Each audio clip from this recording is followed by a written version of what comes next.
They had the riots in Paris when the French had to bring out the troops in the tanks. Marcuse was there. When they had the riots with the students in Berlin, Marcuse was there.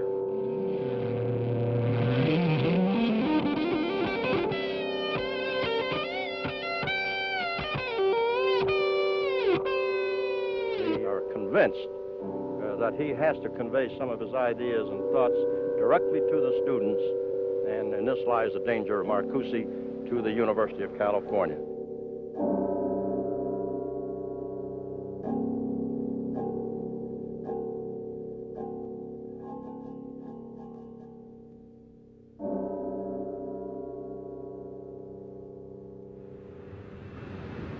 One of the only things I knew about San Diego was that Herbert Marcuse had been here.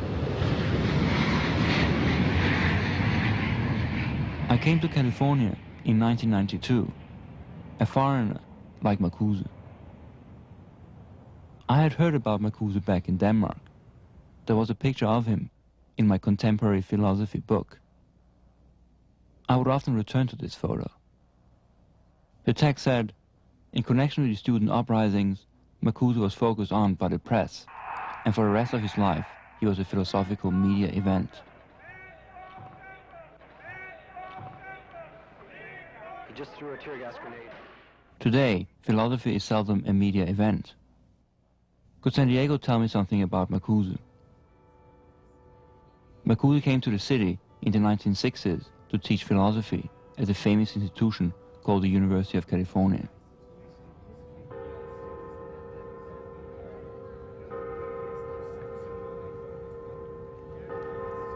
Could this place tell me why the visionary force of a youth movement had been over 70 years old? Or why his ideas had inspired some and terrified others 25 years ago?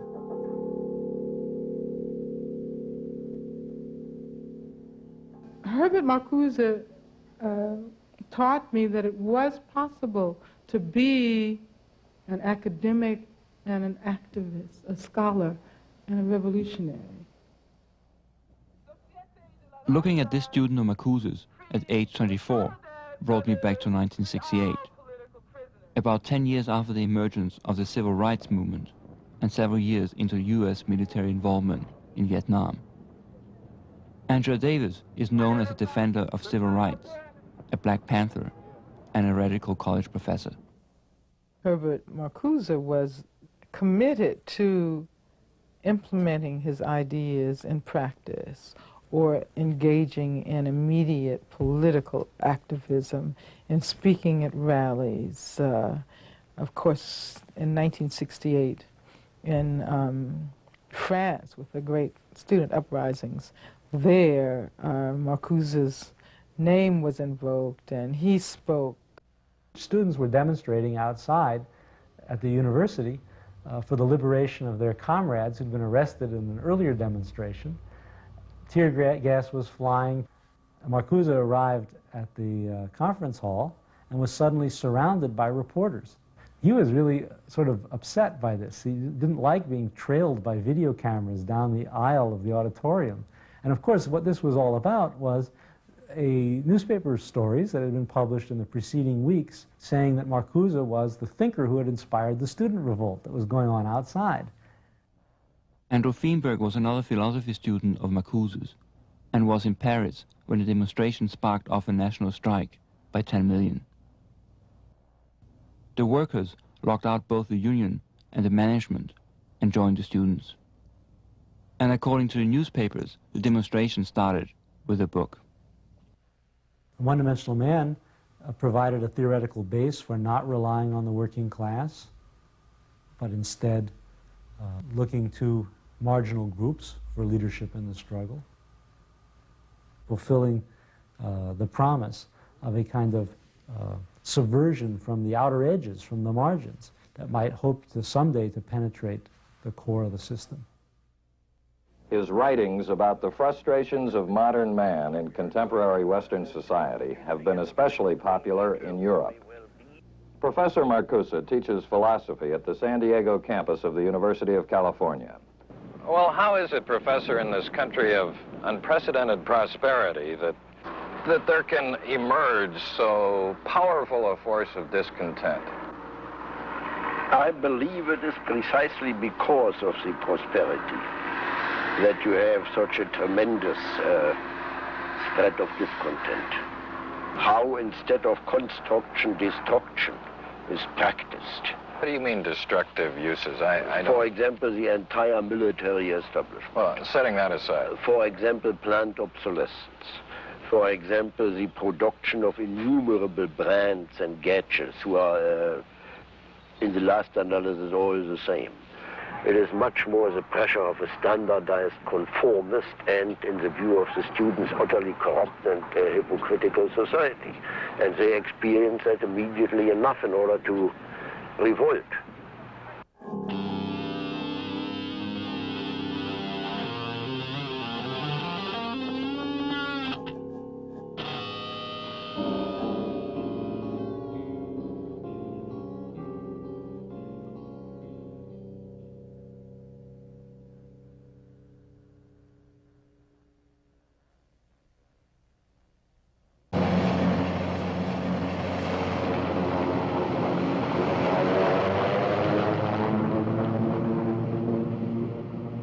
San Diego was, and probably still is, a very conservative community.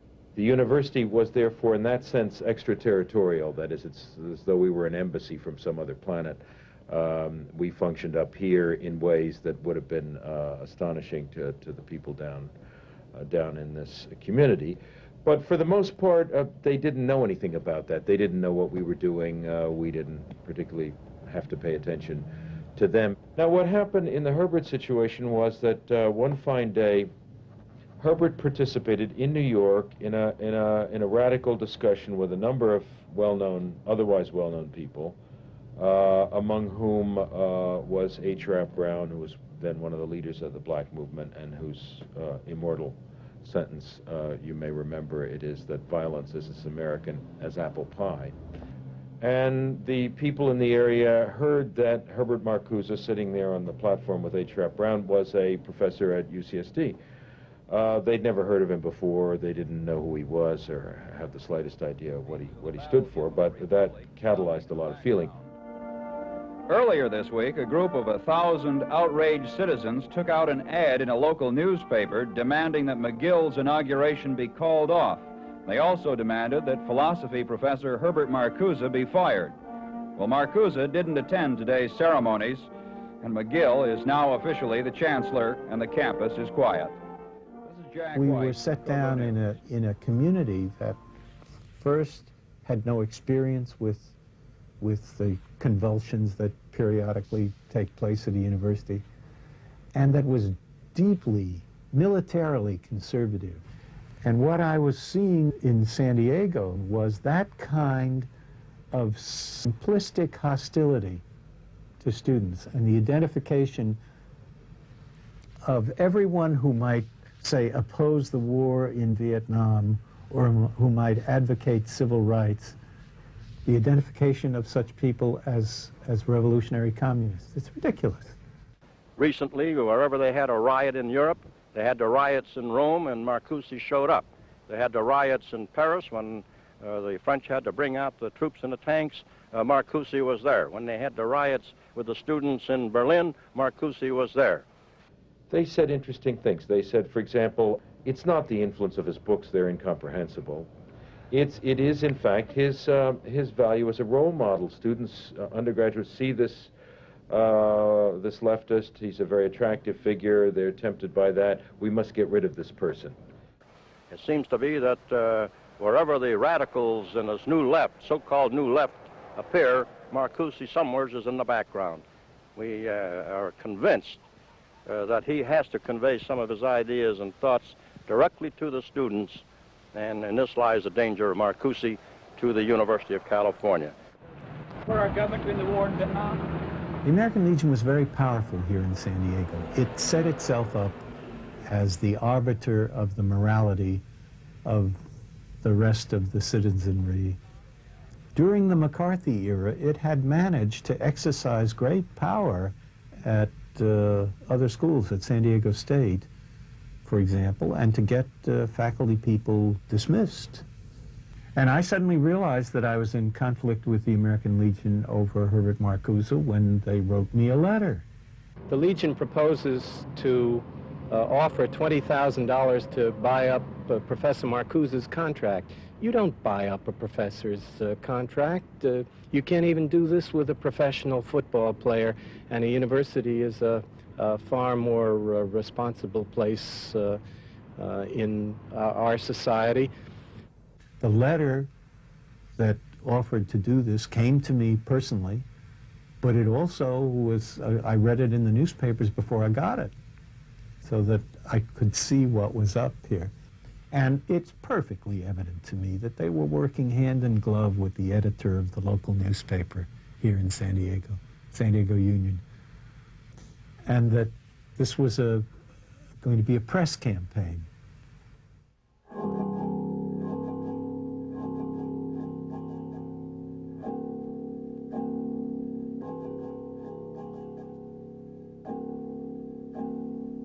So in this way, via Paris, Rome and Berlin, the name of Herbert Marcuse and the youth movement reached San Diego. Why did Marcuse come to San Diego? Why did he come to a Navy town that only a few years prior to his arrival had passed a law allowing Jews to buy real estate? What was the attraction? I came across a picture of Marcuse in a French magazine. He's on the way to a conference with his friend, Reinhard Littau. Littau was a writer and was active in the German student movement. I had an order, police order in my hands to leave Germany because of some speeches I'd made and so forth. In the same week, I got an offer as a full professor at UCSD. And I told him, and he warned me not to go because he said it was extremely boring, Southern California. He liked it. For a reason I never understood. I don't know, maybe you have to be old. I'm really old, over 70, to like San Diego. I don't know. I don't know what it is. It has everything I don't like. It's too much sun, everybody is healthy, and health is considered beautiful, something beautiful, whereas health for me is not at all beautiful. I grew up in Nazi Germany, where I become sick and tired of health. It's and this eternal happiness, it's the population is not very mixed, not integrated, very, very young and very, very old. But he liked that he himself liked. I guess I've known many immigrants who said the same thing about California. There must be something about it. It's a complete antithesis, I guess, to Europe, which is gray and blunt and real.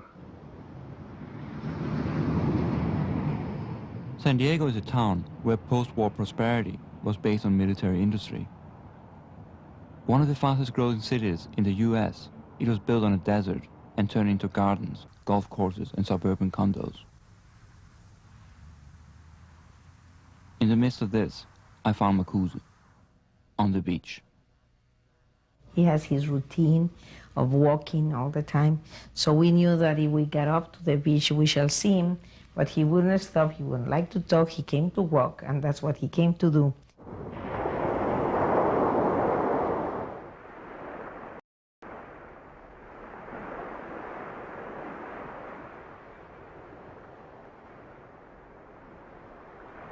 With salt water in my eyes and sand in my hair, I found myself reading Marcuse on his favorite spot in San Diego.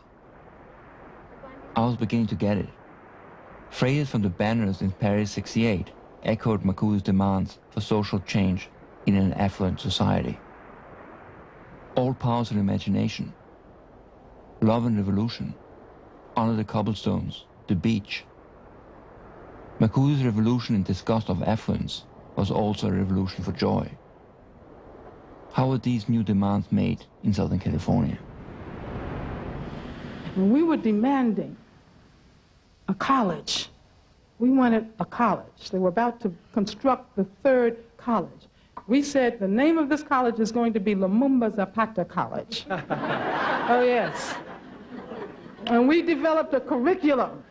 We developed the idea of creating a college that would reflect the needs of the academic as well as community needs of of people of African descent, Latinos, and working class white people. We wanted to demonstrate the extent to which we were serious. We decided to occupy the registrar's office, or the administration building. So I went to Marcuse and told him about our plans, and I asked him whether he would come with us. No question about it, of course. And as a matter of fact, when we took over the building, we had to we had to kick in the door, break the glass, and the first person to occupy the building, the first person to set foot into the building was Herbert Marcuse.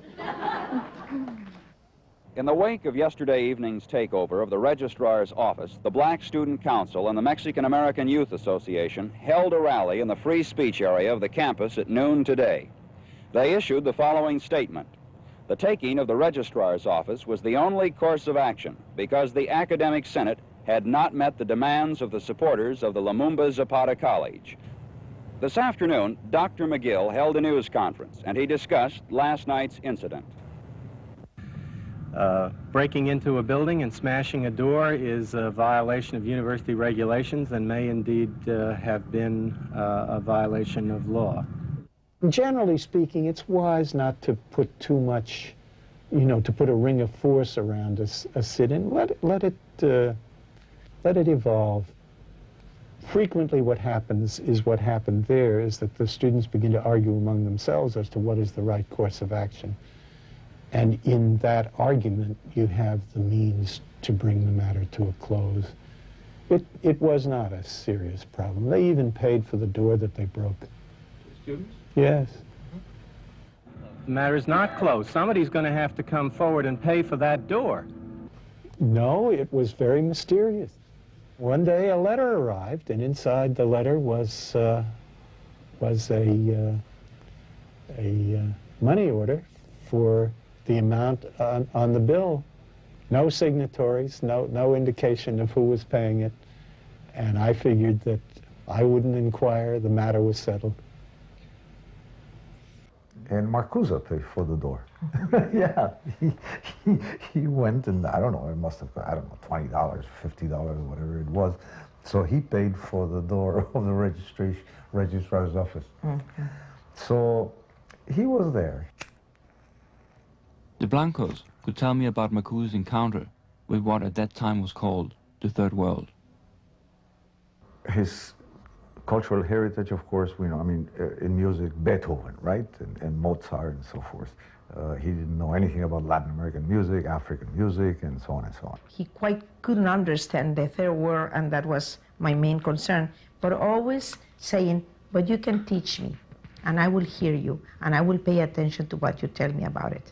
And he didn't have a single problem with it, not a single problem. I mean, the problem he had is, but you also have to study Plato. So yeah, we have to study Plato, but we also have to read Fanon first, or whatever. I think that humility is very difficult to find in many people. We haven't used the word. Humility is important. It's very hard to find in people of the stature of Marcuse. I mean, I wouldn't dare to tell another professor, says, listen, here, this in this book, here are the dates of what happened in Bolivia and Chile, all the American interventions, blah, blah, blah, blah. And then the next day he has assimilated that into his speech and into his thinking. As the women's movement was taking shape and emerging, Herbert was declared an honorary woman by a women's organization and, because they appreciated the importance of his work.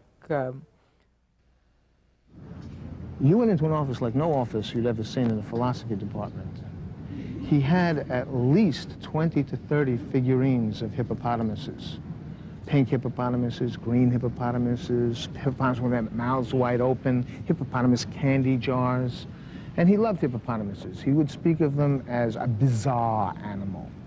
And he felt they embodied the reality of absurdity and the immense possibilities of the imagination.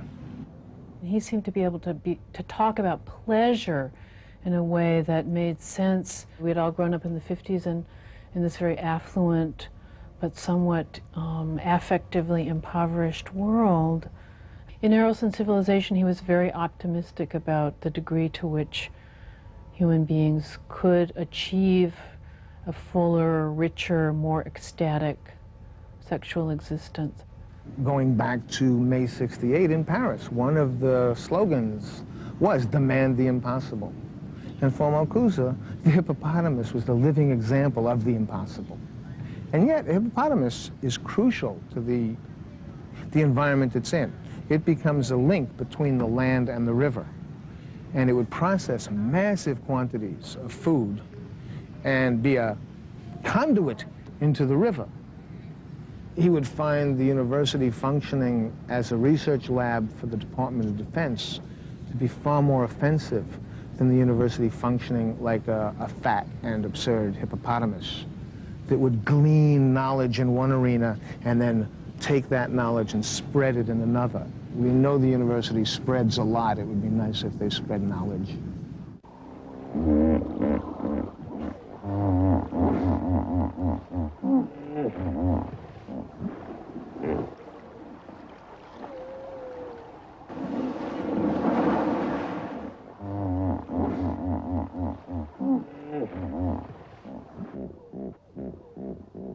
I found an image of a bearded, long-haired student confronting Chancellor McGill.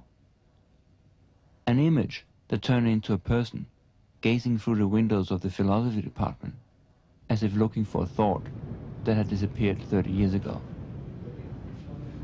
Maybe Barry Shapiro had returned to look for a ghost. His door was often open, and that was probably the most wonderful sight of all, because that meant you could walk in and chat with him. And one could see from here where all the political stuff was going on. I recall that I gave many, many speeches standing on one of those benches over there. On TV, in the student lounge, right down there, we would watch Huntley Brinkley showing us images of GIs lighting huts on fire.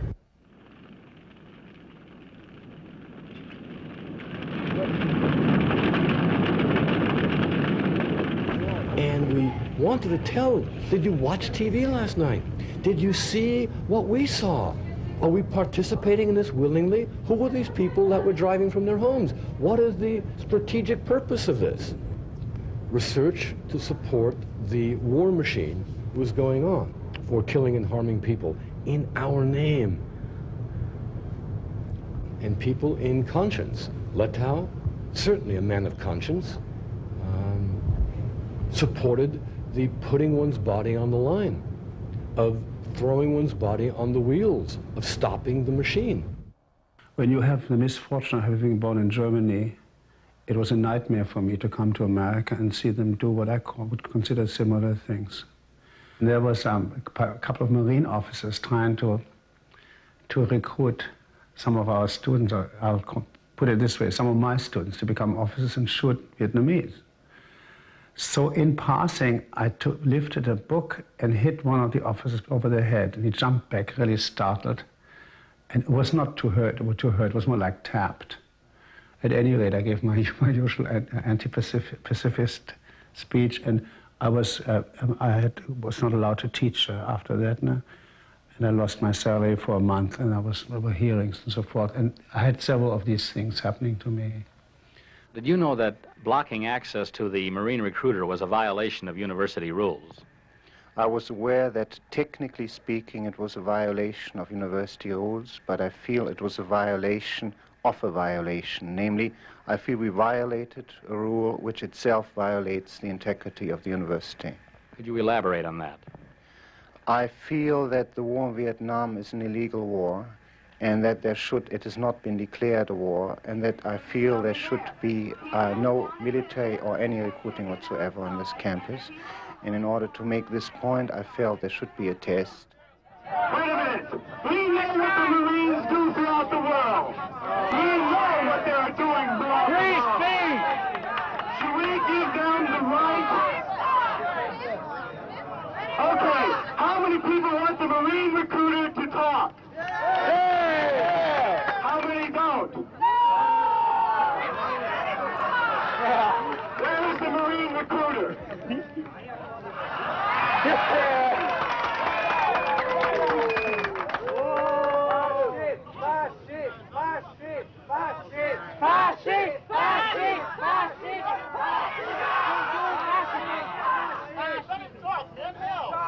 But if you're going to shout back and forth, anybody can shout, right? So the first man, can I field one question? What is the purpose of being in Vietnam? The question that I want to frame here is...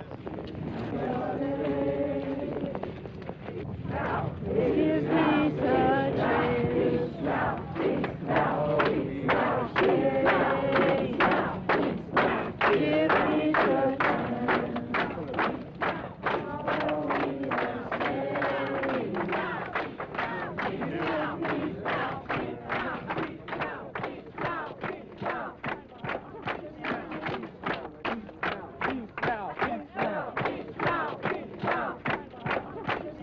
The violence is certainly not with the students. The violence is on the part of those against whom the students protest, those responsible for and supporting the criminal policy of extending the war in Southeast Asia.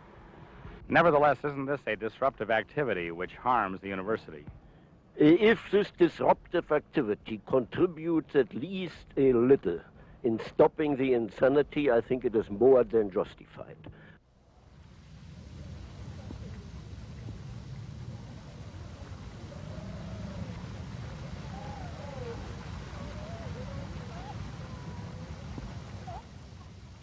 During that era, there was a student here named George Winnie.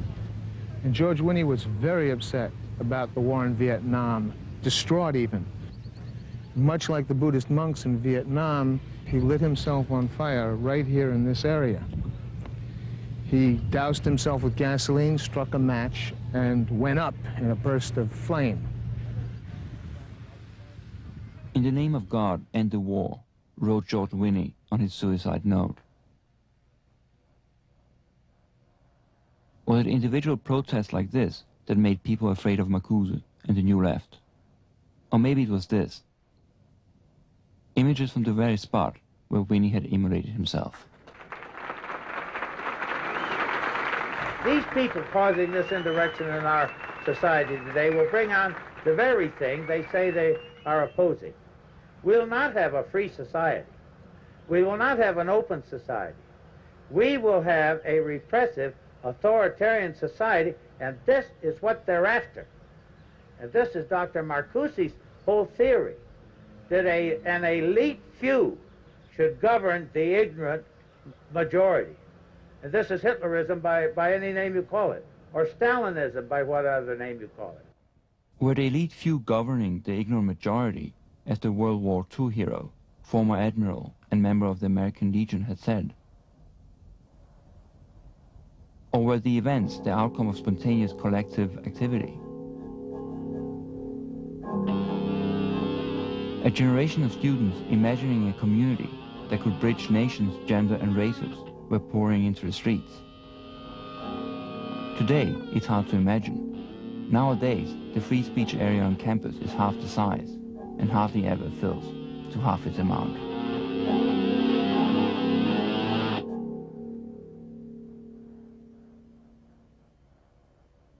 Well, Reagan was governor at that time. His stock in trade as a politician is a kind of nice guy image.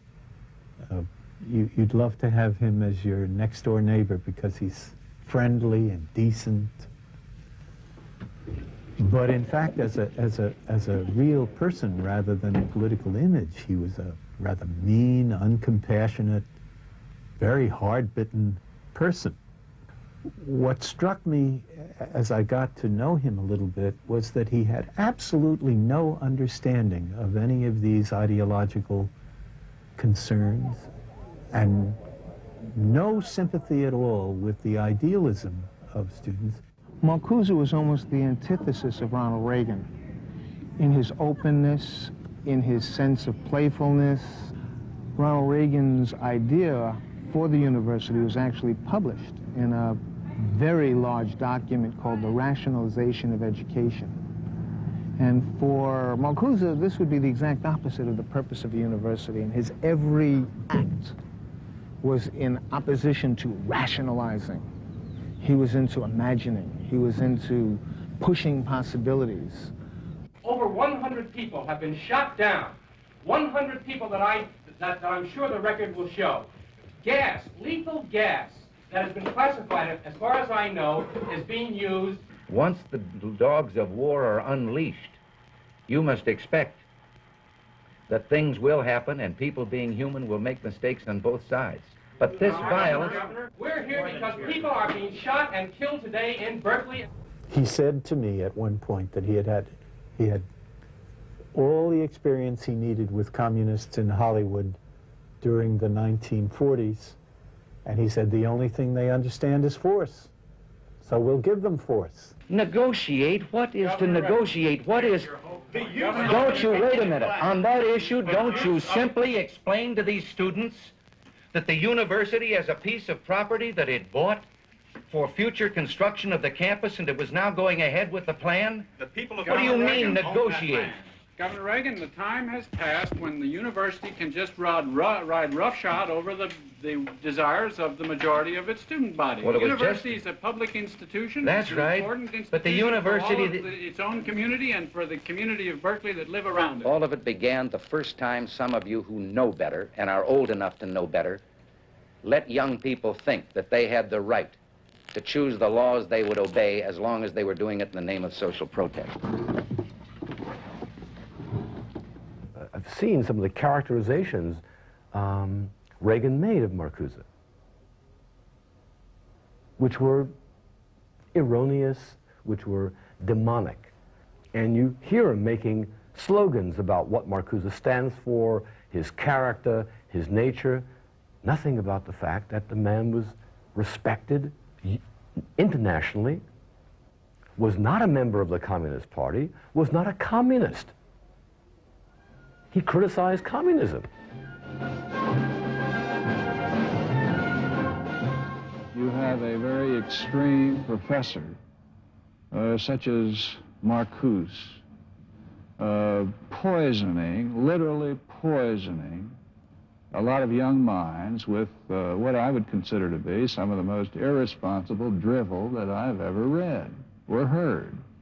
And I think that we should focus more on training these young people to be productive citizens and not to dissect and examine the whys and wherefore, the motives of human beings, and to try to find some aberration upon which to fix. It's sort of like the infection theory. I mean, after all, an intellectual such as Marcuse, all he has is his mind and his pen and his voice. So there's no threat in any real sense other than what that might do. At least some of representatives from the right had threatened Marcuse's life. There was a period where he was actually kept in a very careful custody by his most dedicated graduate students, where they did everything to shield him and protect him. And I'm speaking now very physically. The classes had to be closed. He had a little group of people around him all the time. The people who had a right to be in his seminar, his lectures, had little cards, and they were checked at the door and so forth. So there was a lot of, it was in a period of assassinations, and there are a lot of crazy people around here. And he wasn't somebody to hire bodyguards and try to tough it out. He and Inga fled to friends up in Central California, and he came back months afterward when all this furor had died down. We ourselves, some of us, carried arms in order to protect Marcuse. After Malcolm X was killed, Bobby Kennedy was killed, we thought it was possible for someone to assassinate him. And at that point, some of us were prepared to fire on an assassin. April 1968. Martin Luther King is assassinated in Memphis. June 68, Robert Kennedy in Los Angeles. And July 68, Marcuse flees San Diego after death threats. The imagination and demands of a youth movement, a third world movement, and a women's movement seem to have generated fear and violence in the West. And on the other side of the world, there were similar reactions. The Soviet Union responded to Marcuse's growing popularity by denouncing him as a CIA agent. Now, he was a CIA agent, if you stretch things a little bit. During World War II, he was put in the OSS, which was the predecessor to the CIA. Marcuse worked against Nazism for 10 years, became a US citizen, and never returned to live in Europe. Who was this person I was looking for? What experiences had shaped his philosophy? I had gone 30 years back searching for Marcuse in San Diego. Marcuse himself had gone 30 years further back.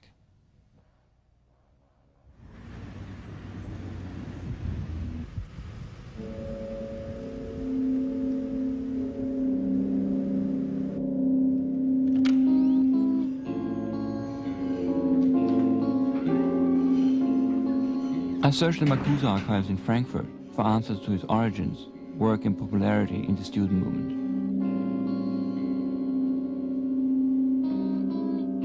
In the 1930s, Marcuse belonged to a group of writers, scholars and cultural critics, later known as the Frankfurt School.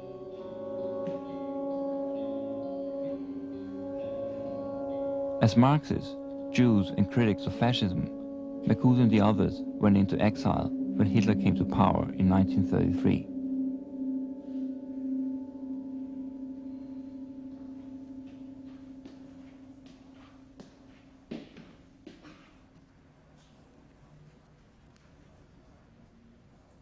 I found Marcuse's German passports. One of them had a US immigration stamp from 1934. Marcuse and his colleagues first arrived in California and began analyzing the failure of the left in the 30s, the rise of fascism in Germany, and emergence of Stalinism in the Soviet Union. The writings of the Frankfurt School were rediscovered 30 years later by the youth movement and posed an alternative to Cold War ideology.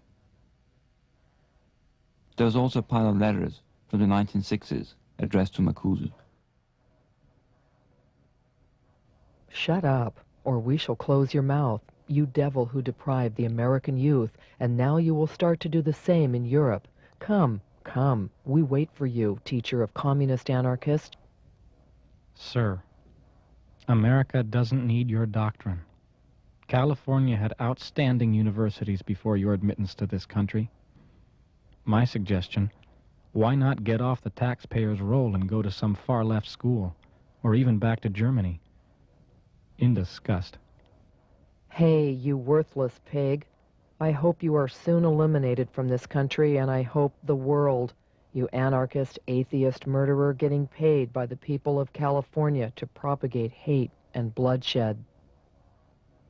After learning of your classroom antics, I have come to wonder, along with many veterans of World War II, if Hitler wasn't right after all. If you were really sincere in your beliefs, you would emigrate to Russia. I wish you ill fortune. Sir, you have various colored ants in your head, and they wish to get out, but you will not let them. See a doctor, a merry-go-round. Why don't you try painting? Marcuse, you are a very dirty communist dog. We give you 72 hours to live in the United States. 72 hours more, Marcuse, and then we kill you. Were these letters scary remnants of an ideology that had passed by? The presumption, consumer paradise was here to stay, and one was not supposed to feel insecure. Quoting Walter Benjamin, a colleague from his Frankfurt days, Marcuse wrote on the last page of One-Dimensional Man, "It's only for the sake of those without hope that hope is given to us." Benjamin never escaped fascism. Fearing persecution, he committed suicide at the border between France and Spain. And here was Marcuse supporting students in an anti-war sit-in. Marcuse had made it to the US, and 30 years later, he was again taking hope in the hopeless. This time in a generation of youth that aligned themselves with the exploited and outcast, excluded from a system of abundance. Was Marcuse a meteor hitting Southern California, and I today looking for the crater? It was a terrible time in the University of California. One felt like in an enemy country. For weeks, I could not drive home without a police car following me. Sometimes the guy would go out and walk into the house with me, just to harass. Yeah, just had no reason. My sister was a student of Marcuse at UCSD. She and her husband were physically attacked by the police. As a matter of fact, her husband, Sam, was shot, and my sister prevented the policeman from shooting Sam, her husband, a second or third or fourth time by grabbing his arm. The police literally broke into their house. And I mention this because Herbert Marcuse was the faculty member who was responsible for organizing the campaign to raise their bail and to have them released from jail. It was actually as a result of police activity that this whole incident went down, not my sister and brother-in-law were simply at home, but they had been known to work with the Black Panther Party in San Diego. If I understand the theory, there is supposed to be some redeeming virtue for participants in violence, that it lets them work out their frustrations and get them out of their systems, and that this somehow does them some good, and that therefore it is a positive social good to engage in violence. No, you see, that I consider a vulgar psychological interpretation, which is in addition not applicable here, because it completely overlooks the motives and objectives of the protest movement. But there is, we talked about it, this difference between the violence of defense and the violence of aggression.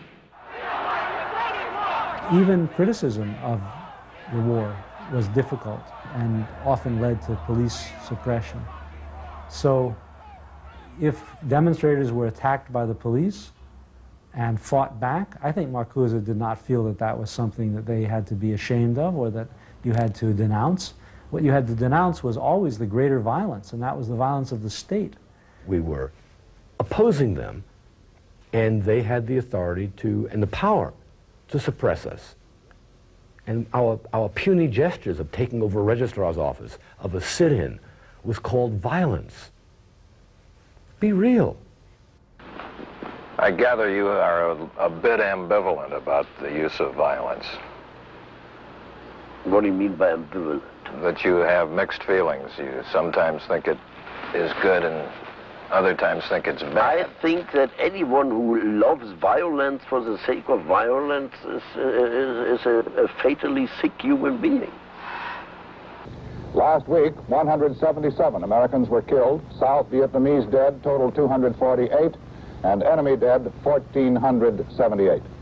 In the same week, 3,000 more United States troops arrived in South Vietnam, raising the total to 438,000. It's a very strange and twisted view to argue that Marcuse was somehow a philosopher of violence who advocated violence. I mean, think of the society. Probably in the time when he was putting forward these views, 1 million people died due to the American war in Vietnam. So who is the advocate of violence? Lyndon Johnson, Richard Nixon, or Herbert Marcuse? Sittler, Barry James from Sacramento. Sorensen, Donald Roberts from Lakewood, California. Sorrow, Charles Finney Jr. from Santa Barbara. Sousa, Robert Patrick. Well, there was certainly violence against people in the Paris riots. Counter-violence. That I have seen. The students were perfectly peaceful. The police got orders first to clear the court of the Sorbonne and then to clear the streets, and you know that they don't do that exactly in the way of a nursemaid singing the baby to sleep. Counter-violence is okay, in your view? It's not a question whether or not it's okay, it is a question when and where it is necessary.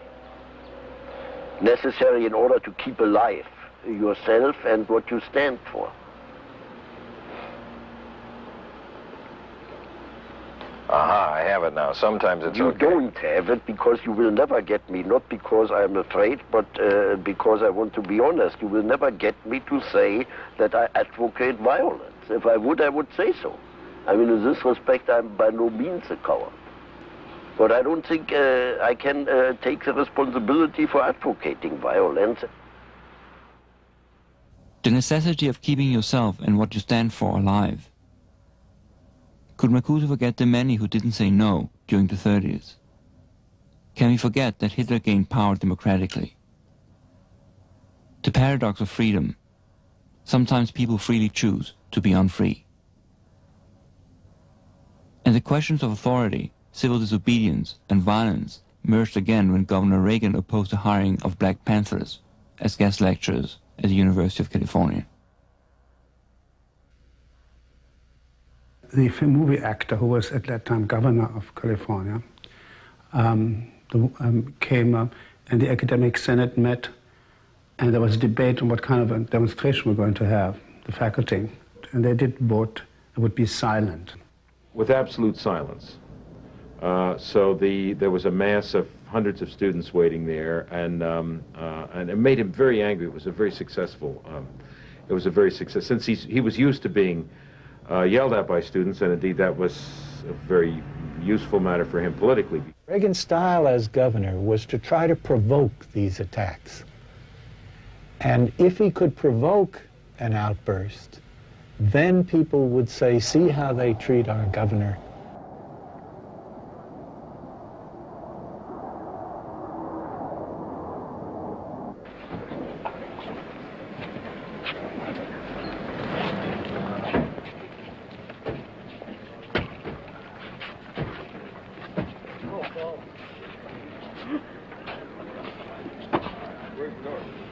Governor, what do you think of this well-disciplined, quiet demonstration compared to some of the disturbances you've encountered in the past? This is purposely done this way. Well, and I'm very appreciative of it. I think it's a little more adult than some of the things we've seen in the past. They hope that this will have an effect on the region in their decisions today. Well, it would be fine if they really understood what was going on, but they don't. You don't think they understand what's going on? No. And the whole faculty and campus was standing there dead silent. And somebody behind me, it might have been Peter, said oink, oink, real loud, quietly. And Marcuse yelled real loud, who said oink, oink?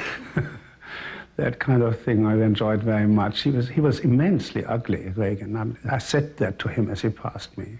Everybody knew it was Herbert. He says, how he can do that to us, you know, when we have problems? Because, you know, the laughing, it was an explosion of laughter right there, you know. Their ideas that there is some plot to destroy the university on the part of those of us, or some of us in the Regents meeting, are obviously a revelation that they don't understand. For heaven's sakes, who do they think on the Board of Regents would want to destroy the university? Who do they think in the government of California would want to destroy such a great institution?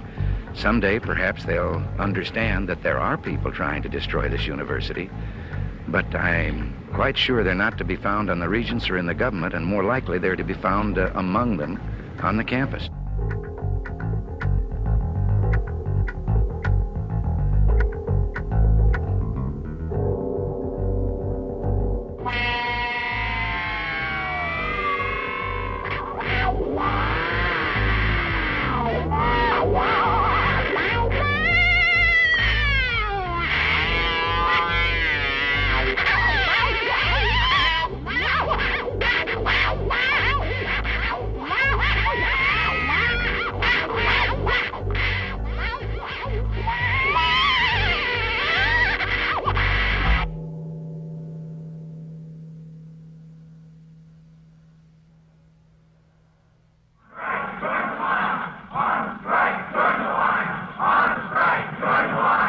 Students at the University of California at San Diego carried their boycott of classes into its third day today. Do you expect the strike to continue again tomorrow? It's not a strike.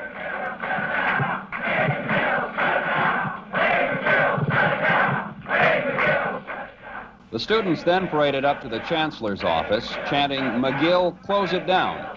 McGill did not answer the students. In fact, he didn't even come out of his office.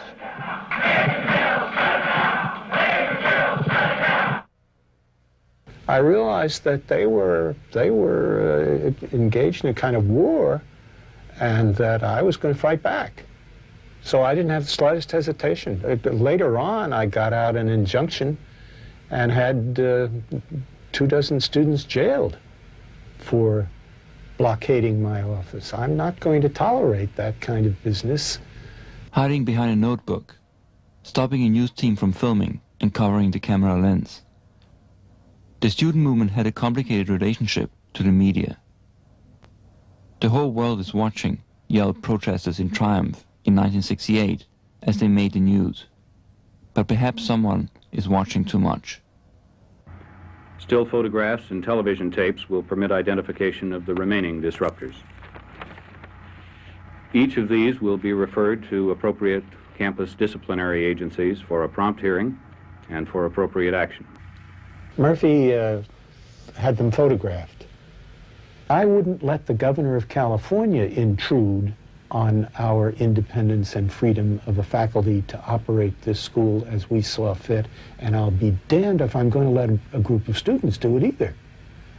That is, we govern the University of California, we faculty, and if the students wish to join us, let them become faculty.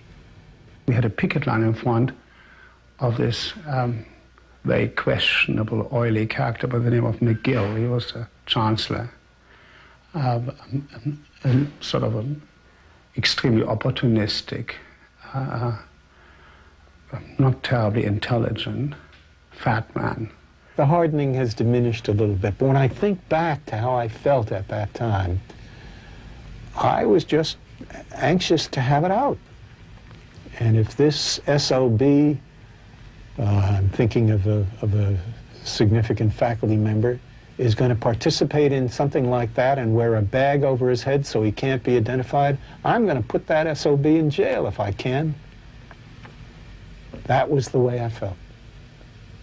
I was put in trial for contempt of court and sentenced to the maximum penalty, which is in California, I think $2,000 that was, and 21 days in jail.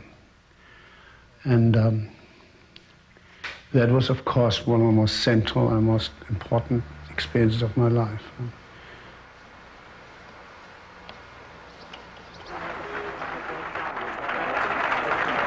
I believe that the fight is just beginning to start. The fight against all those who want to make your university a training school for the perpetuation of a society, the security of which and the prosperity of which is based on the oppression and enslavement of other peoples. One of the largest to gather at UC Berkeley this year. The speaker, New Left philosopher Herbert Marcuse and his student, avowed communist Angela Davis. UC Regents fired Miss Davis from her job as an assistant professor of philosophy at UCLA after she admitted to being a communist. Sit up there. This entire incident, starting with the hiring of Miss Davis, was a deliberate provocation. If the black professors at UCLA and others elsewhere in the system won't grade, what action will you recommend to the Regents? Well, I think they're guilty of insubordination. I did have a constitutional right to refuse to submit myself to that kind of political inquiry. But when it turned out that she was, a Black Panther and a member of the Communist Party and so forth, that did not detract at all from the relationship with, his relationship with Angela. Because Angela's behavior on this campus was exactly this kind of collective from the ground up behavior. It was not party behavior. At the same time, because Marcuse didn't agree with the political step that I took in joining the Communist Party, he never held that against me at all. He continued, of course, to support me and continued to provide guidance, both in terms of my scholarly work and my political work. Later, Marcuse supported Angela Davis when she was put on trial in relation to the Soledad shootout. Images went all over the world. A 26-year-old professor on the FBI's 10 most wanted list, charged with kidnapping, murder and conspiracy, became a cultural hero and symbol of black liberation. This was a time when philosophies of social change overflowed the confines of academia and scholarly journals and spread into the streets, and philosophers became media celebrities. I remember that Playboy magazine asked him for an interview, and they offered him a large sum of money. And this is what I recall. Marcuse debated the matter, thought it over, and decided it was really impossible. But rather than simply declining, he said he would do it only if he could be the centerfold. And of course that didn't fly with Playboy, and so he was never interviewed by Playboy. I was going to say some of my best friends are philosophers. By that I mean, I really like them because it seems to me, as persons, I don't understand when they start going at it, because they seem to be very playful. By that I mean,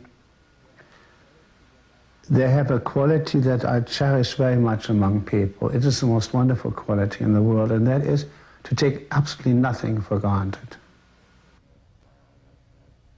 So, a 70-year-old professor had simultaneously unified the American Legion in San Diego, the Pope in Rome, Pravda in the Soviet Union, the Republican governor in California, and the Vice President of the United States.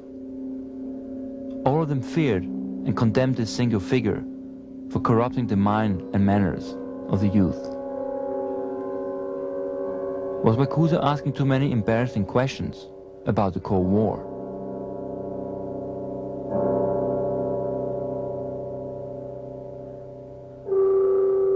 How could an institution called the University of California, San Diego finally deal with this hybrid of a Californian beach boy and present-day Socrates?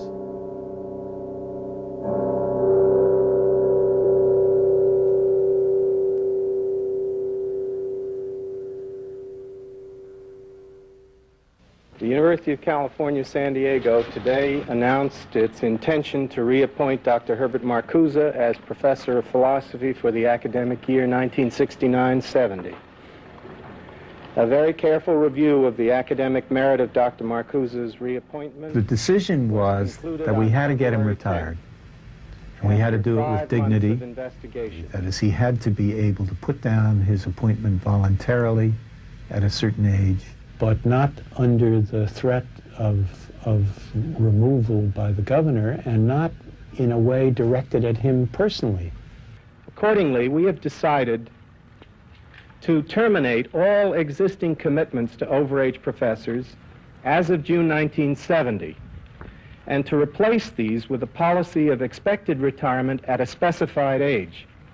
Marcuse himself did not like the idea of being forced out at age 70. He thought that he still had some things to say. And we said that we wanted him to give up his faculty appointment, although he would be free to teach classes as he wished. Dr. McGill, would you say that this new policy you've just inaugurated was a direct result of your problem concerning Dr. Marcuse? No, it was not. Dr. Marcuse phoned into KSDT this reply to Chancellor McGill's statement. It is not my reappointment that is at stake. I have quite a few offers to teach, in spite of my biological age. What is at stake is the right and the duty of the scholar and educator to teach the truth and to expose the lies. It serves or ought to serve whole generations of human beings, regardless of race, color, religion, and business requirements. Well, we are not going to let up. We intend to keep after Marcuse and to expose him at every opportunity we can. I appeared at the Regents' meeting to request the firing of Marcuse. This is the protest advertisement that appeared in this morning's newspaper. The citizens' groups listed nearly 1,000 names of people supporting their plea to oust McGill and Marcuse. Well, our organization, the Citizens Against Campus Anarchy, put the ad in the paper because we're going to continue this resistance to Marx and Marcuse, continuing on at the University of California at San Diego. Marcuse's office was right up there. I think it was that one. And even after he was forced to retire, he functioned as a de facto professor emeritus and even conducted seminars under the auspices of other professors to get around Reagan's insistence that he stop teaching. UCSD was put in a very embarrassing position while he was a very active member of the international academic community. He was often caught in a spot where if he became too prominent, they would have to take his office away. There has to be a mandatory retirement age because the life is not one that you want to give up easily. And if you don't give up an appointment at an appropriate time, then there is no way of feeding young, fresh blood into the system. And at that time, we had just too many elderly faculty. Not Marcuse alone, dozens of others. Everybody thought it was a great triumph for Reagan because Marcuse would stop being a regular faculty member and perhaps would be more quiet. I guess officially there was nothing you could do, but at least a protest could have been made. And McGill was not only not protesting, he was pushing for it. He died, 3 or 4 years later, in a dignified way, the way we had planned it all. Actually, Marcuse lived 10 more years, while McGill achieved fame and notoriety because of the Marcuse case. He became president of Columbia University. Ronald Reagan was re-elected governor of California in 1970, largely due to his stand on student politics. The early 70s, the student movement dispersing into factions, opposing one another, grand juries charging students with conspiracy, FBI leaking disinformation, students bombing military research centers, National Guard killing students at Jackson and Kent State. I could not help but see the immolation of George Winnie that day in San Diego, on the College Plaza, signaling the fate of the student movement. When a government is willing to shoot, even Marcuse's strategy of violence in self-defense ends in defeat. Was this why Marcuse re-examined his former positions and called for a united front and a long march through the institutions? Are you still considered one of the leading lights in that framework, or have they gone beyond you or in different directions? They have gone beyond me, they have gone below me, and I never considered myself as the idol or as the father or grandfather of the New Left. What happened was a coincidence of ideas and opinions. The students didn't have to read one-dimensional man in order to protest, in order to rebel. So I still consider myself very much sympathetic and part of whatever is left of this movement. Now, the students of that era, you say, didn't have to read the book, primarily because they were experiencing what you were describing. They were experiencing in their own body and mind what motivated them to rebel. Do you think they, when they did read your book, understood your work? That I don't know.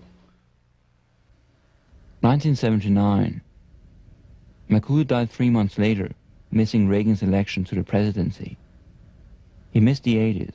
He missed the 90s. After looking for Marcuse for 3 years, what could I say? That affluent Cold War society has passed by, while university tuition has skyrocketed, excluding many groups. That while the New Left had opposed the university, many of its members anyway entered it, creating new radical disciplines, but unknown to the public. Maybe Marcuse's imposed retirement plan became the standard for a whole generation. Academic freedom means nothing more than the freedom to be academic. I sense that disgust of affluence has been replaced with fear of impoverishment. But does that mean that there is no more or much more to protest? What should I remember from the years of 68 and 69? All reification is a forgetting. In contrast, remembrance spurs a drive for the conquest of suffering and the permanence of joy. Herbert Marcuse, 1978. I wanted to write to my friend in Europe about my life in California. I wrote, "Here's a picture of San Diego. This place is intriguing. People tell me amazing stories about Herbert Marcuse. I cannot forget the stories I've heard." The story about a severe critic of affluence here in the midst of this golden state of abundance. A critic remembering how mindless conformity has sparked the horrors of the 30s, yet living in a time and place where this conformity was forgotten. A philosopher from the core of Europe, forming new coalitions between people in the margins of the United States. And finally, a charismatic teacher near the end of his life, inspiring those in the beginning of theirs. Can one find more bizarreness that today, at the same time, makes such perfect sense?